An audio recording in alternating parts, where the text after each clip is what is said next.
minutes of your lives that I stole here. But it's lovely to be with you. I'm really happy that I have this opportunity. It's unfortunate that I can't, meet and interact with you all in person, but it's lovely to be with you. And this morning we actually have a very exciting session. I think for some of you, it looked like an extremely boring topic, the Rental Housing Act and all the things we're talking about around the Rental Housing Act. But I promise I'm going to give you a few things that I hope going to make your lives easier. And when landlords and tenants have specific questions and you know exactly where to find the answers, I've seen in my life that if you can point somebody to a specific piece of legislation, suddenly the issue around the geyser is resolved quite quickly. So that's what I want to leave you with today. At the end of the session, I have a little test for you to do. The beauty of the test is obviously your test result will be on a certificate, and you would be able to use those for unverified CPD points. And it's always good to do a test. So it's like a comprehension test today. You need to focus and be there because it's a quick, easy test at the end. But after the test, we will do Q&A because obviously, depending on the answers and the feedback from the group, I will know exactly which elements we still need to talk about. Alrighty, so let's get into it. I know Leanne's done the intros, but just quickly, I'm Silma Steyn. I'm the Managing Director of SBL Incorporated. We are a very proud rental-focused property law firm. So we do a lot of rentals, obviously evictions, and then all those disputes between landlords and tenants. We are the people catching the ball on those, and we really enjoy doing that. So I don't like litigation. I like to avoid litigation, and that is the reason why I like to go through legislation with agents. So when you are on the ground, you are busy working, and you have a landlord, a tenant, a lease agreement that's going a bit wobbly, I want you to know exactly where to turn for that. So what we're going to cover today is a legal overview of rental legislation, compliance guides, and then common mistakes, a Q&A, and then actually we're going to do a little quiz, like I said. But we'll do the quiz first, and then we'll do the Q&A, because I realized that might be a easy way around of doing it. So let's just talk about definitions. What I've seen in rentals is we very often use terminology, and one party believes this is what we mean, and actually we mean something completely different.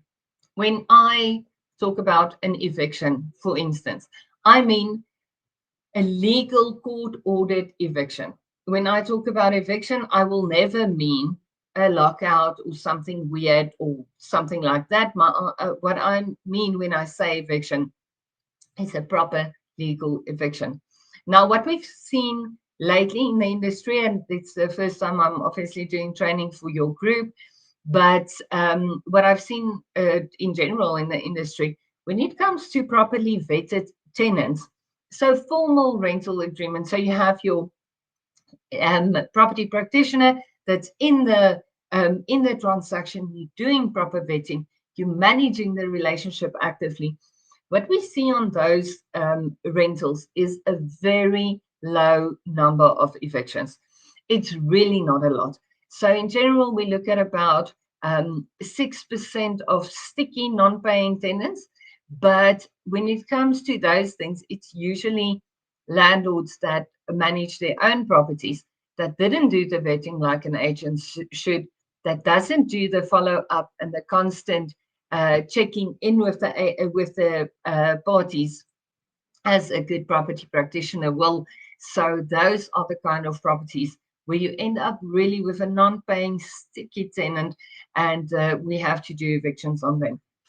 In most of the cases, in your situation, that is not the case, and you only sit with about, of all rentals, about 1.5 to maybe in wild times 2% of tenants that has to be evicted.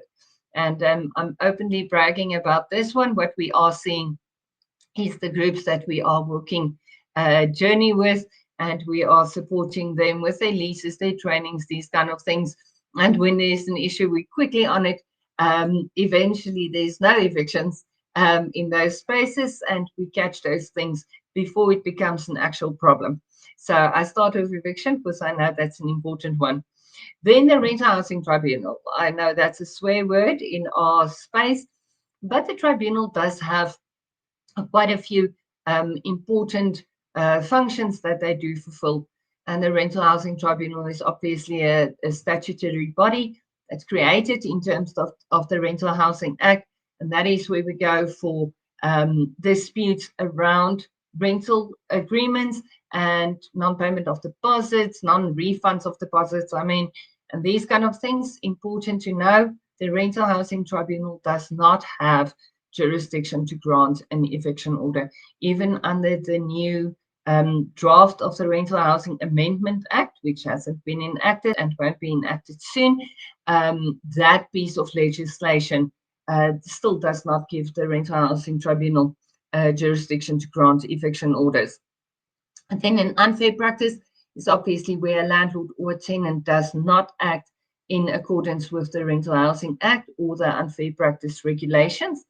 Dwelling is obviously the house or the apartment or the space that you live in, the rental space. Lease agreements, the written or verbal agreement between the landlord and the tenant. Tenants, the tenant, landlords, the landlord, important. The landlord does not have to be the owner of the property. If you have, say you're in Cape Town and that booming rent-to-rent market you guys have, you have a tenant that's renting from the landlord. In terms of the agreement, we agree that the tenant is allowed to sublease, and the tenant is then subleasing that property as an Airbnb. It's important to be aware of that because a landlord does not have to be the owner of the property, but he does need to have the clear right of occupation, and then he can trade with that right. All right, so important legal position. Where are we? The Rental Housing Act is obviously has been promulgated way back when. We're waiting for the new Rental Housing Act to come into effect. I am very blessed to have good friends in Parliament that's also in the Rental Housing Committee. So I have a close eye on what's happening in Parliament, and I promise I will always be able to tell us well in advance before the act is finalized and before we're getting to a point of promulgation. But what we currently have is the old Rental Housing Act. It's the same one, and we are still working on the unfair practice regulations that was enacted in 2008. So it's all old stuff, but it's what we know, and we're comfortable with it, and even the amended stuff won't be a disaster. Constitution, obviously very important. Rental Housing Act, like I said, unfair practice regulations from 2008. Consumer Protection Act, yes, very important. Section 14. Let me somewhat demystify that sentence while I'm here. The Consumer Protection Act, Section 14 of the Consumer Protection Act, the element that allows a tenant to do an early cancellation by giving the landlord 20 business days, does apply to by far the majority of the rentals that you are dealing with. And that also means we need to give a tenant 20 business days to rectify his breach before we can cancel the agreement for non-payment. So in your space, just assume Section 14 applies. If you wonder, pick up the phone, talk to us. We will definitely tell you, because non-compliance with that piece of legislation is very risky. It will mean you do a premature cancellation, places the landlord in massive risk, and obviously for you as the agent, placing you at massive risk. Then the Prevention of Illegal Evictions from an Unlawful Occupation of Land Act by is the one that we're dealing with when it comes to evictions. And then the Provincial Rental Housing Tribunal regulations. Luckily, that's one of the first things that will change under the new Rental Housing Amendment Act is to bring that all into one set of regulations, so we don't have these separate things where the Western Cape can charge interest and the rest of the country can't, things like that. So it will be standardized. What my recommendation is, assume it's already standardized and practice like that, because that's in way best practice at this stage. And the purpose of the Rental Housing Act is obviously to protect parties. I very often hear people say, yeah, but remember, all the legislation protects the tenant. And it's in favor of the tenant, and the landlord's on the wrong end of the law. And the truth of the matter is, it's simply because the right of ownership is in contrast and in comparison to the right of occupation, such a strong right that if we don't have legislation bringing these rights back into balance, we sit with a situation where a tenant does not have security of tenure, which means a tenant can't safely stay in a place because he can randomly be kicked out of the place. That's not a safe, good position to be in. What we need to do, and this is what our legislation attempts to do, and sometimes, unfortunately, our courts does fall short on this, is we need to bring a balance between the rights. Now, if you think of Lady Justice, that little the fictional character that is the lady, she's blindfolded because she has to be blind, because that gives us full objectivity in the law. But she also has a sword in her hand, and in her other hand she has scales, because the balance of law is the important thing. Section 25 of the Constitution gives constitutional protection to the right of ownership. It says that an owner cannot lose his property in any way, and unless there's obviously legislation that's adjacent to that piece of legislation. For instance, the Expropriation Act that we all read way too much about, incorrectly so, in the Huisgenoot. But that right is a very strong, very well protected right. And I'll say it again, even the Expropriation Act deals with a very specific type of property and a specific method to follow when it comes to expropriation. Very strong right. But what follows on that in Section 25 of the Constitution is Section 26, which deals with occupation, the right of occupation. And Section 26 of the Constitution says that no person may be evicted or have their property demolished without a court ordering to do so, after the relevant circumstances has been taken into consideration. Now, why is this relevant? What the Act says and why the Constitution follows so nicely one on the other is because we know that in many situations, landlords abuse, property owners abuse that strong right that they have, and the tenant sits in a position where his right of occupation is in jeopardy because the landlord is not following the letter of the law. This is why we have the Rental Housing Act. The Rental Housing Act only applies to residential property. Why? Because in a commercial property, if you're renting an office, it's not a crisis. You're not going to have your kids on the street if you get evicted from your office. If you get evicted, or if there's unfair practices relating to the property where you live, you're suddenly placing vulnerable people at risk, children, elderly people, women-headed households, and households with people with disabilities. And this is exactly where the Prevention of Illegal Evictions Act comes in to protect situations like that, where the court has to consider all circumstances before someone can be evicted. Now, I said we're only focusing on the Rental Housing Act, and this is exactly what I'm going to do. Who has to comply with the Rental Housing Act? Like I said, only people in residential properties. So if you have commercial properties on your books, ignore this part for that. It's irrelevant to commercial properties. It only applies to residential property. Landlords, tenants, property practitioners, managing agents, developers, whoever. If you are dealing with a residential rental and you're a party to those things, the Rental Housing Act applies to you. It's important to know this, and it's important to also have this in your back pocket for when you have a problem landlord or a moany tenant, then you know you have something that you can go back to. Written lease agreements in South Africa is obviously a very, very important thing. But in terms of our current Rental Housing Act, even verbal agreements are binding and enforceable. Now, in terms of the Rental Housing Amendment Act, and like I said earlier, which is not yet enacted, verbal agreements will no longer be binding. We will have to have written agreements. Now, in the context of your work and where you are, I cannot picture that you ever deal with verbal agreements. However, if you have a landlord that's mandating you and he says, no, man, this guy's been in the property forever, but there's no lease agreement.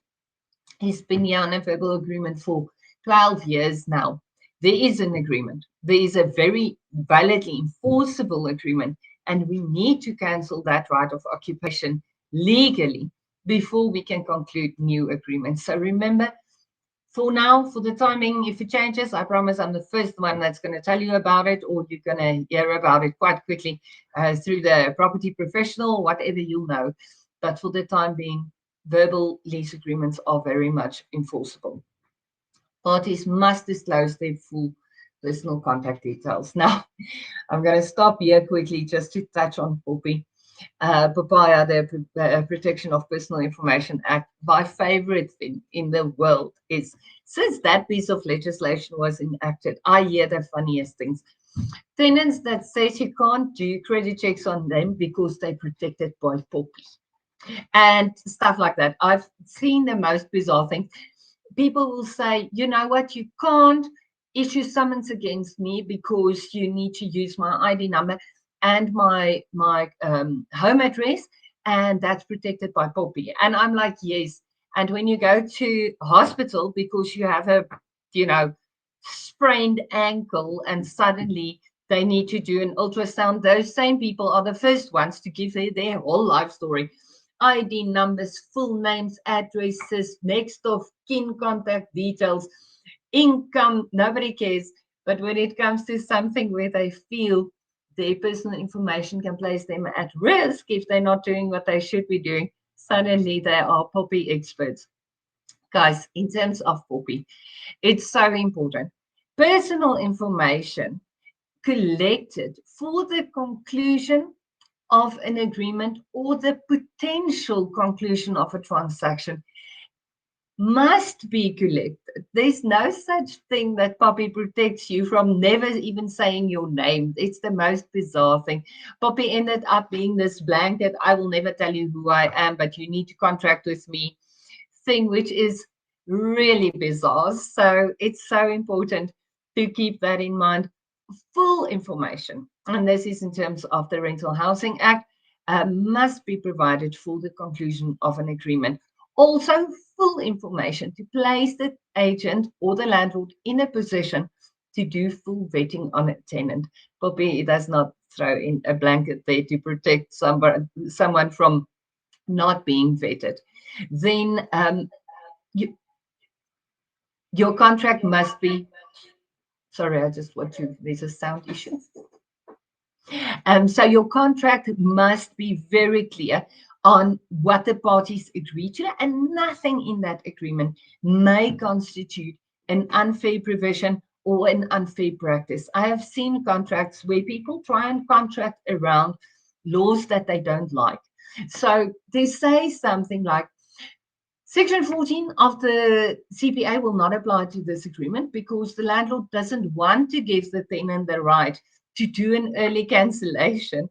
Simply doesn't fly. We can't contract out of law.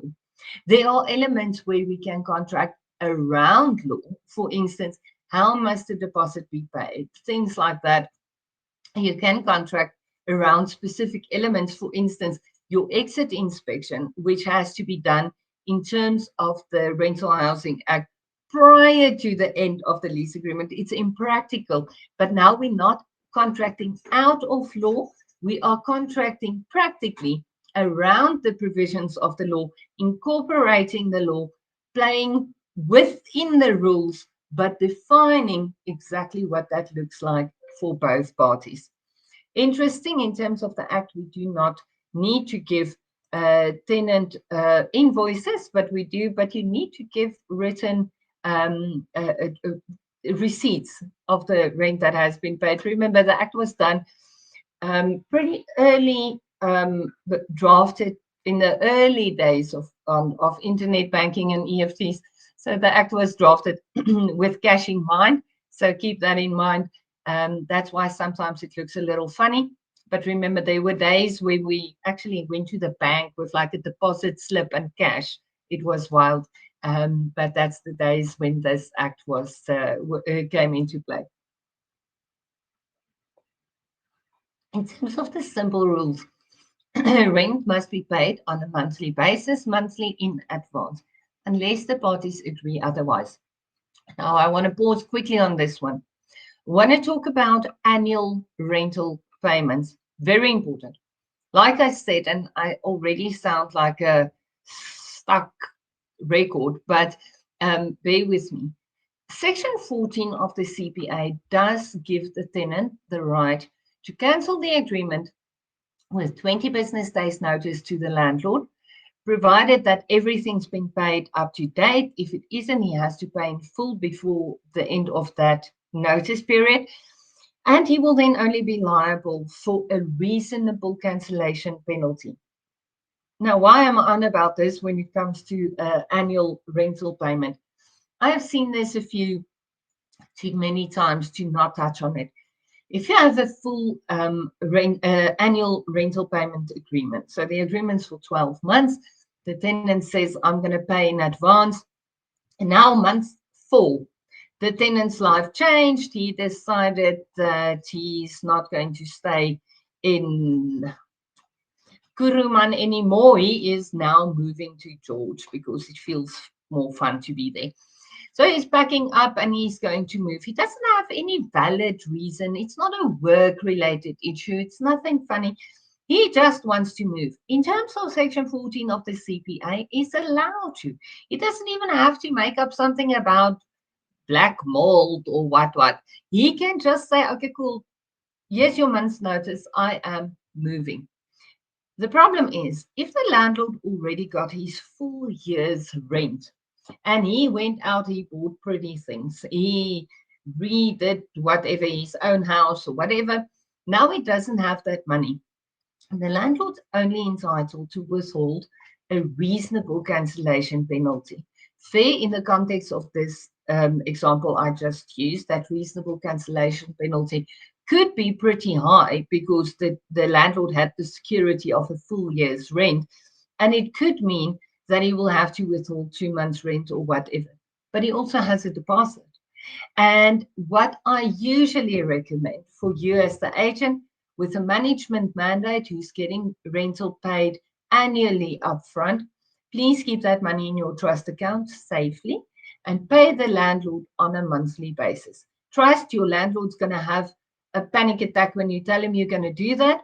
But should it happen that the tenant does an early cancellation, you will be your landlord's favorite person in the world because suddenly the money is available to refund. Just an important little side tip that I'm giving there.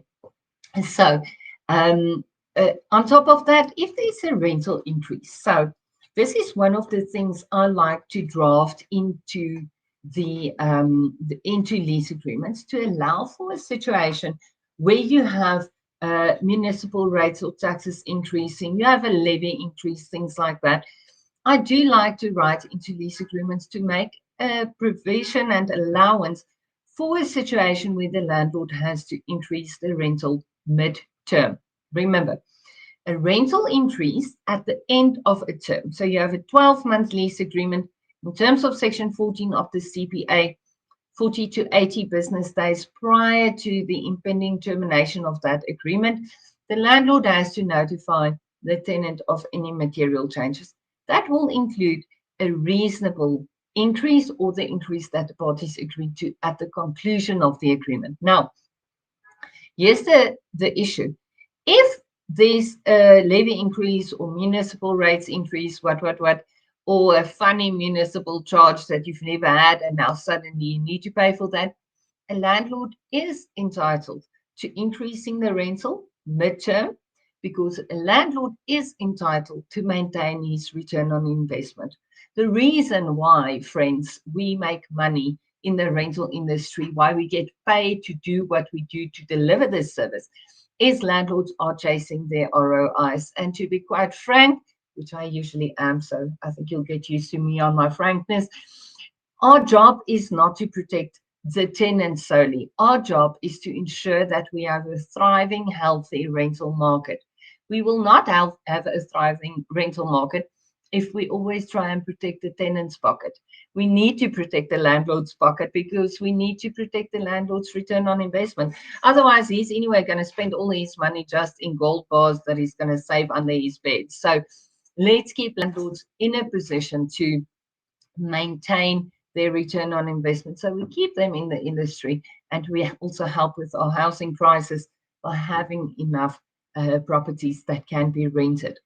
If a landlord has to increase his rent midterm because he has to maintain his ROI, you can do that, but in terms of the act, you need to notify the tenant by giving him 2 months notice of the increase. That would not be an improper action from the landlord. It's not an unfair practice, and the tenant cannot cancel the lease agreement based on a raise like that.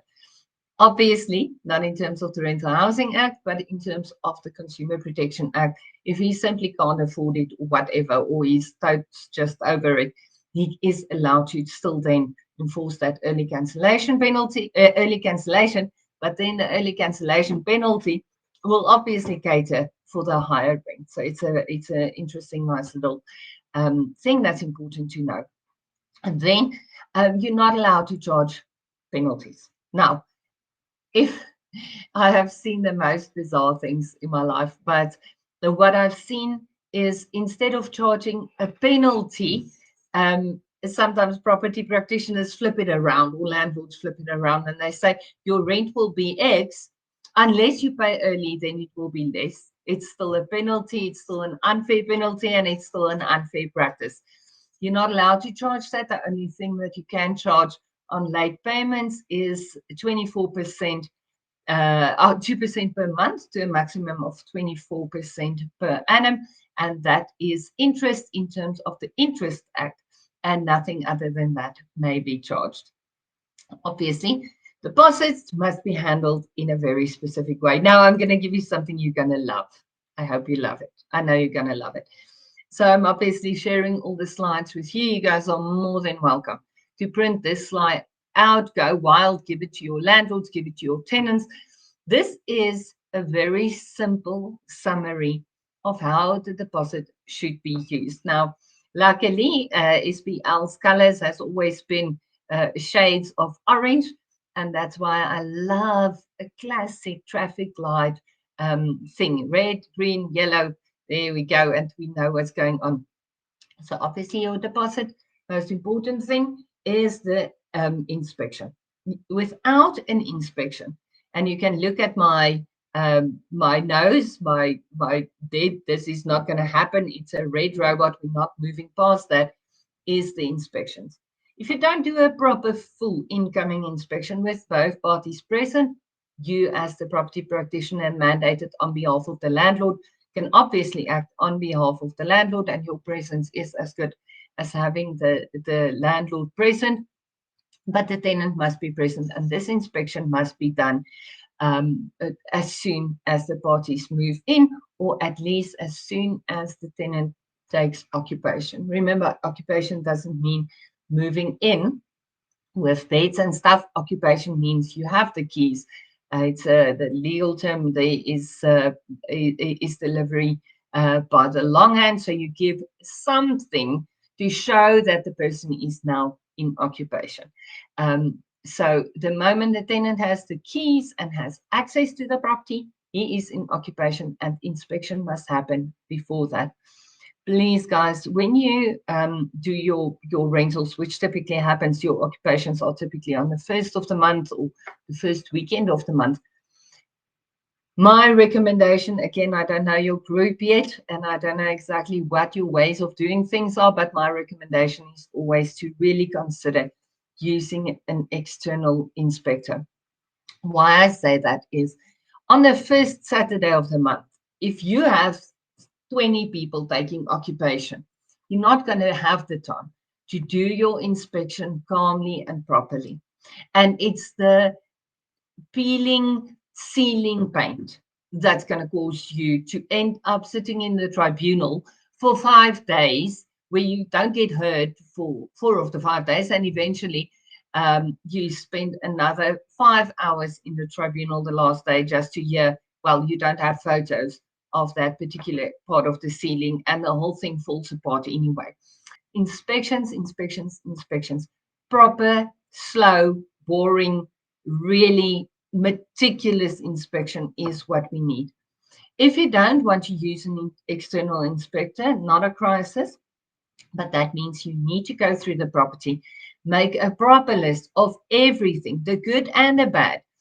I very often see inspections, incoming inspections, where only the bad things was recorded. Okay, that's not our problem. The bigger problem is the stuff that wasn't broken, the stuff that wasn't peeling, the walls that wasn't dirty. Why? Because if it is at the end and you do your exit inspection, how are you going to prove that it was the tenant that caused the problem? That's the big thing.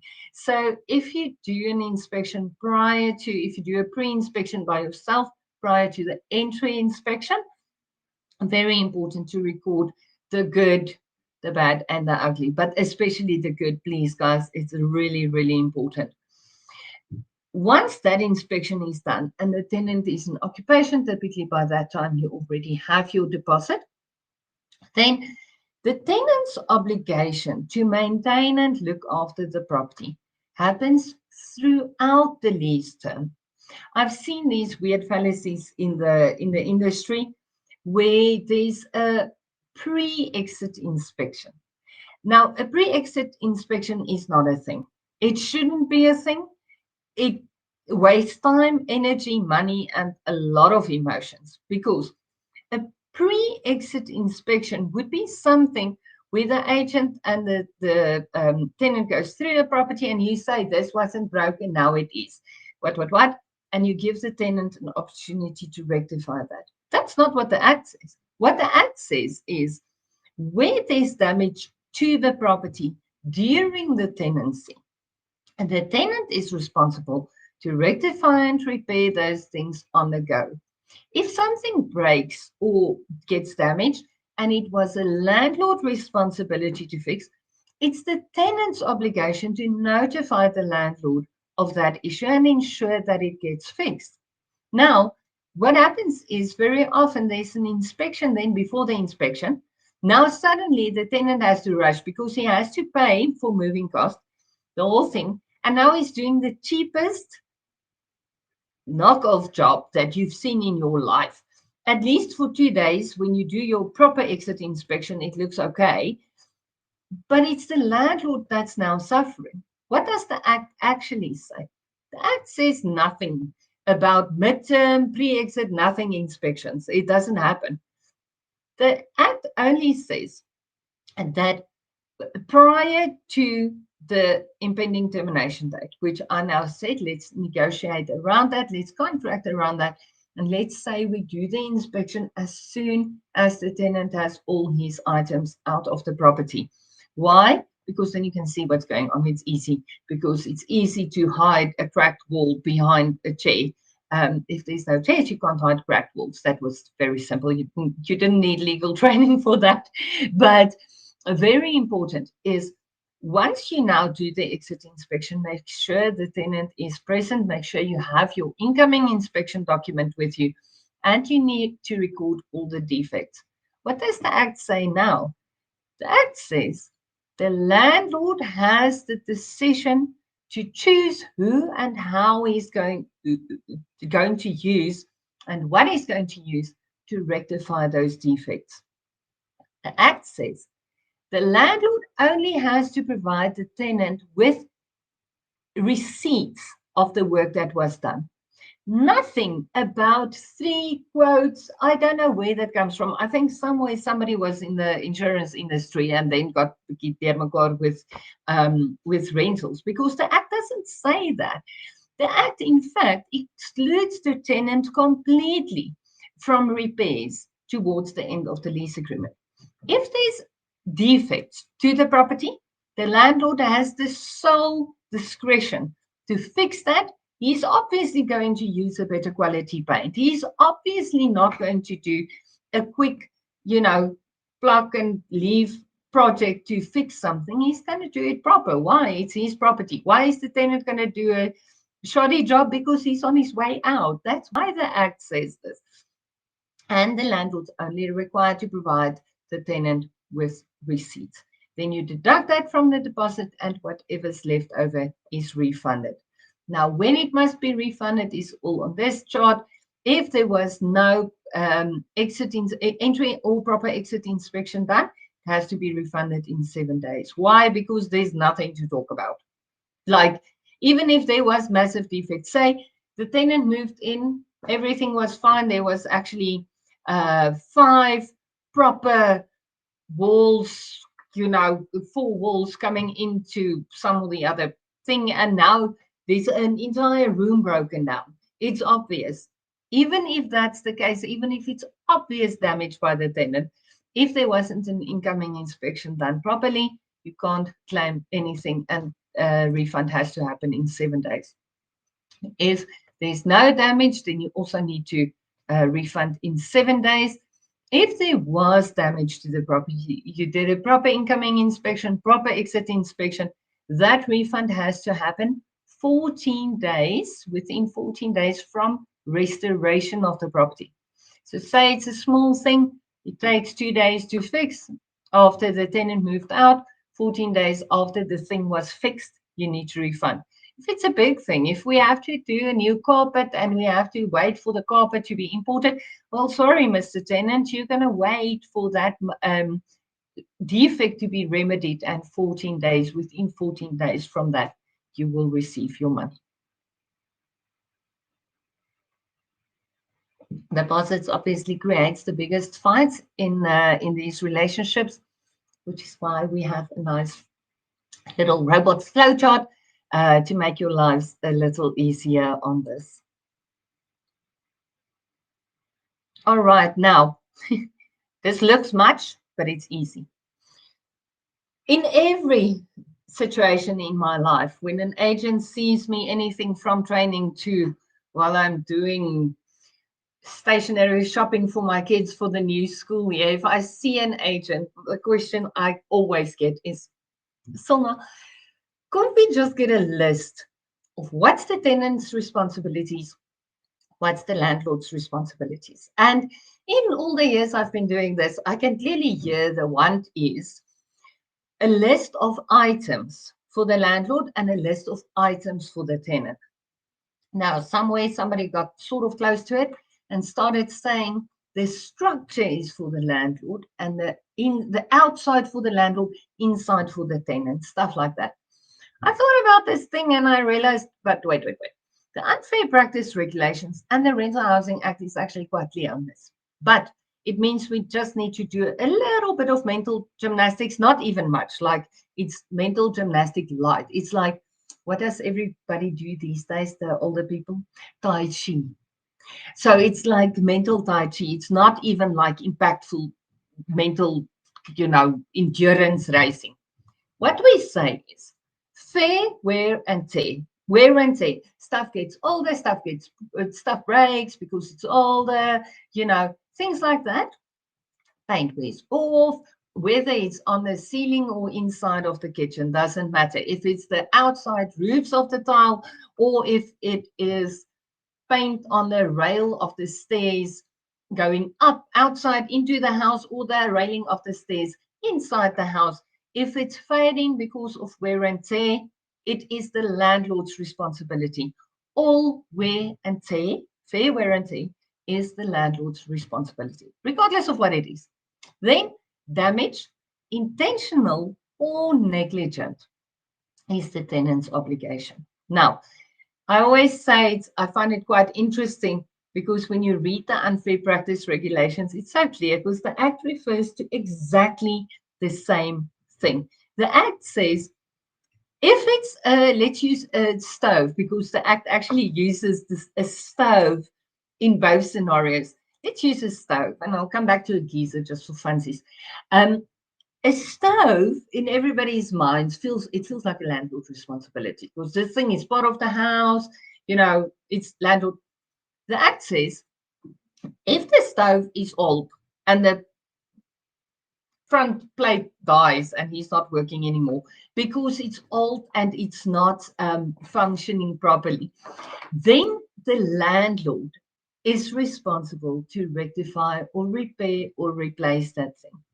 If, however, the same thing, I'm still on the same stove, the tenant misused it.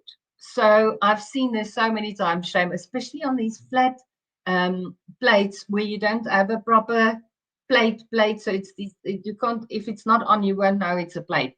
Those things are shame. If the tenant went all out and beautifully, the tenant tried to over clean, like the tenant wasn't even naughty. He didn't cook crystal meth on the stove. I've had that. And then exploded the whole thing.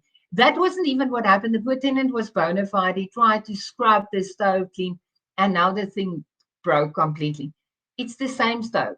It's the same thing, but it's not fair wear and tear. It's even just negligent, even well-intended damage to the property. Now that same thing becomes tenant responsibility. It's really important. There is an obligation always on a landlord that the dwelling must be safe and habitable.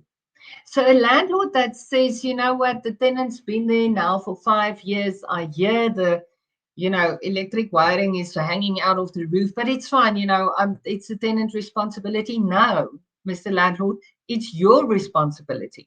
And if you do not rectify these repairs, the tenant does have the right to attend to the tribunal to order you to do what you have to do. Withholding rent, regardless of what your lease agreement says, is never allowed. We do have a remedy for this. If a landlord is in breach of the lease agreement by, for instance, not doing the maintenance that he is responsible for in terms of the lease agreement, not that the tenant just wants, that is responsible for to keep the property safe and habitable, then the tenant can place the landlord on terms. And instead of using the remedy of cancellation, then he can say in the notice, Mr. Landlord, you have 20 business days to rectify your breach by doing the repairs you have to.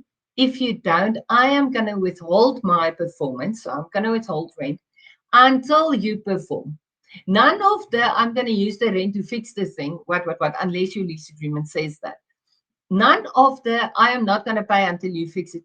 There has to be a formal notice, and then you can enforce that remedy of withholding performance until the other party performs. Very handy. Let me come back to geyser. I promised the geyser, because geysers always cause problems. If your geyser bursts because it was his time, and that's now a disaster, the landlord's insurance company is obviously going to come out. They're going to say, oh, sis, toch, this poor geyser had a good run. It's done now. We're going to fix it for him. Perfect landlord obligation. If the insurance company comes out and they say, yo, but this tenant was running this geyser at 180 degrees Celsius, everything in the thing melted.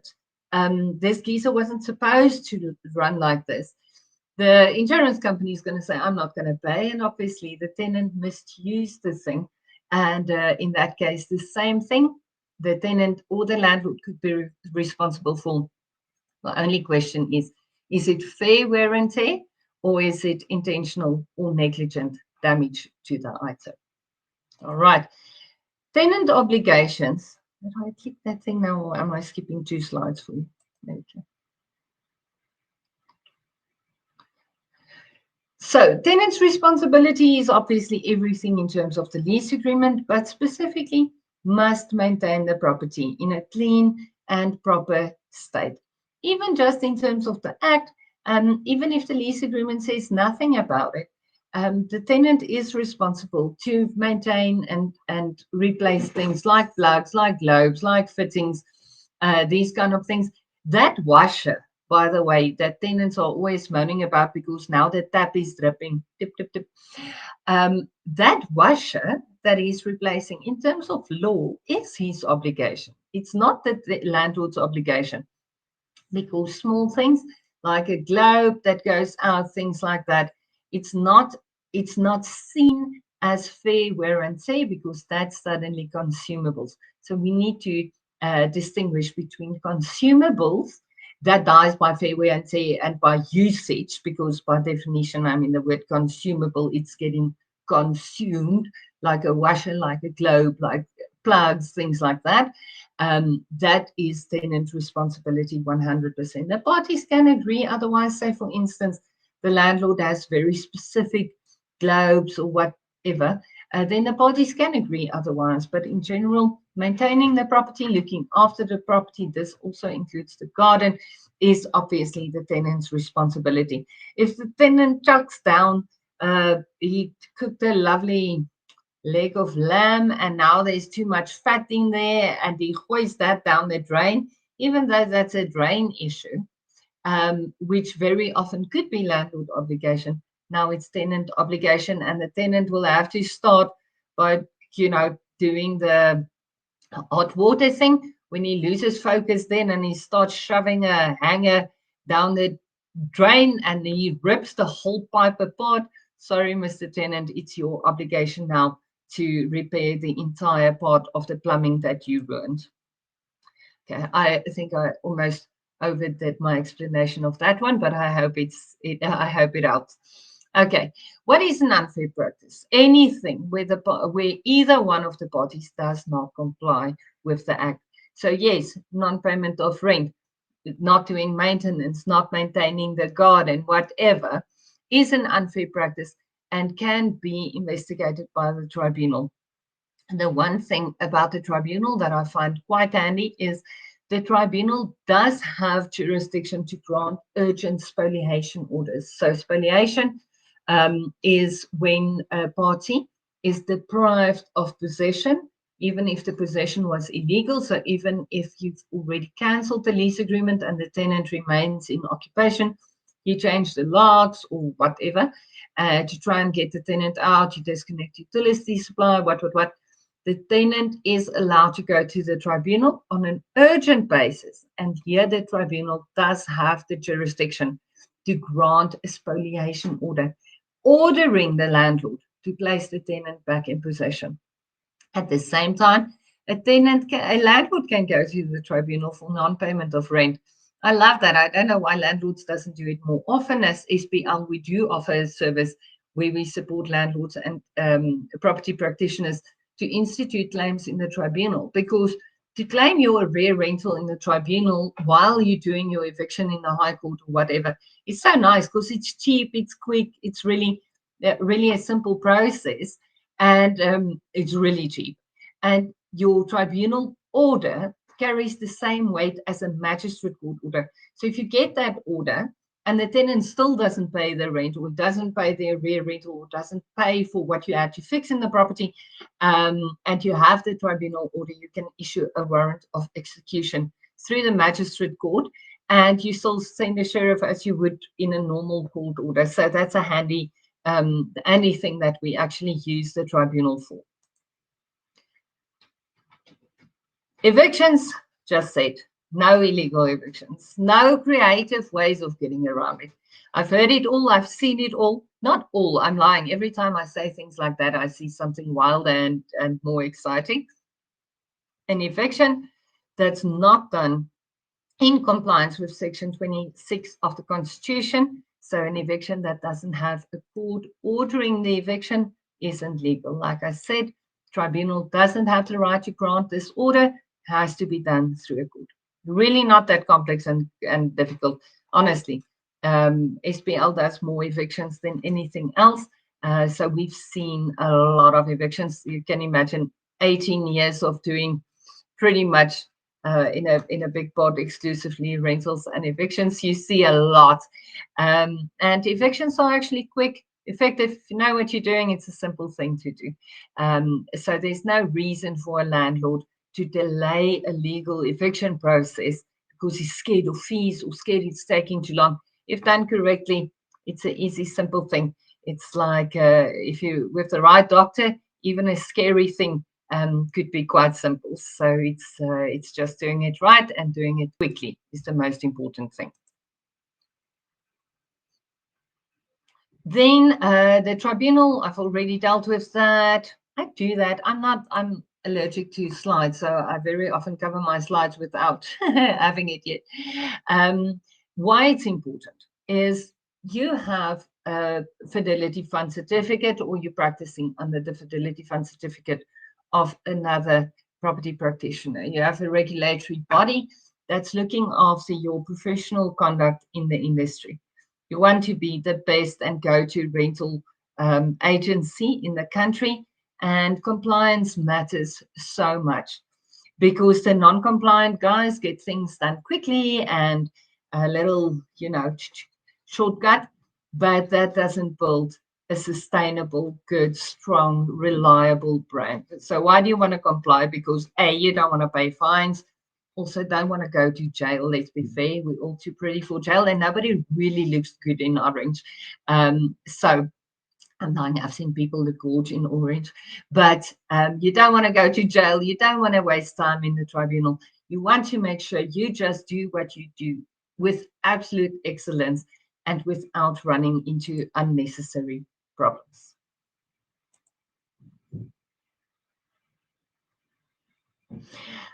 I said questions and discussions, but I've changed my mind.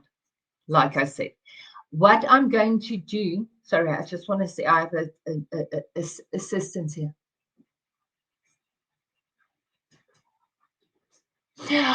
Okay, guys, what we're going to do in the chat thingy here on the side, Natasha just shared a link. Natasha is